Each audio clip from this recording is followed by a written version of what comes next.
prison and you're hanging out with your girlfriend in New Jersey in an Italian restaurant.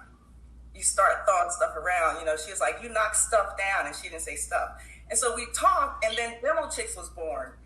And so my nephew created the image. So Demo Chicks was actually a social media image before it was a nonprofit.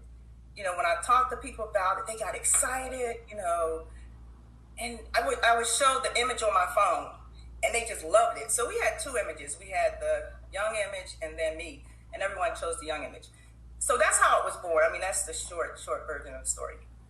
And so what we like Dr. G said, if people see it, they can be it, right? So we want girls to see other women who are actually doing it, not just talking about it. It's okay to have counselors and teachers and people who talk about it, but I was saying, well, why is Demo Chicks catching on? I mean, there's STEM programs, there are all these programs out there. And they said, well, Robin, because you're actually doing it, you don't have to run a nonprofit. You're out in the field. You can continue to do what you're doing, but you're giving back. And it's you. Like, you are living. You are the Demo Chick. And I was like, oh, wow, I am. And so that's what makes it so magical, I think. And what we're doing, we're just providing the opportunity. I say we're a feeder organization because we're young, right? We're a year old. And so we want to pique their interest, right? We want to show them what's available and what's possible. And we're all encompassing, right? So while we're focusing on demolition, construction, and non-traditional careers, we also want to talk about people like Dr. G. If you are paving the way, you're breaking through barriers, you are an honorary Demo Chick.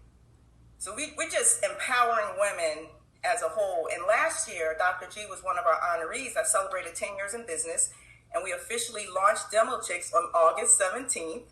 And Dr. G was one of our honorees, and you will see some photos this week just highlighting all the women that we recognize. I hope I answered your question because I forgot. No, this is fascinating conversation. Now the whole thing is when you're out there, you're telling the young people about people like Dr. G and all of the great stuff. Now, what's the young people's reactions when they learn that there's all these different types of jobs that are within the construction industry? Well, there's a wide range.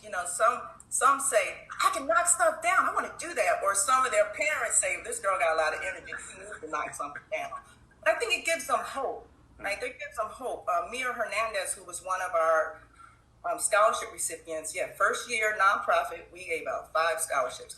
So Mia tells this story, and she says how in school you hear all the boys talking about, well, my dad's an engineer, and you hear those stories. And I heard her say, well, Robin has this organization with a bunch of women. If Robin can do this, so can I. And I was like, wow, it's working.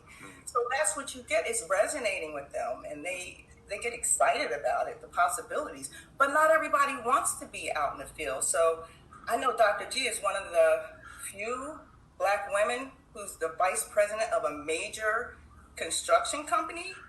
And so you tell Dr. G's story, and then me as a business owner. So it just, you can play anywhere you like to play. If you want to work in the trades, if you want to work in engineering, or if you want to be an executive. Okay.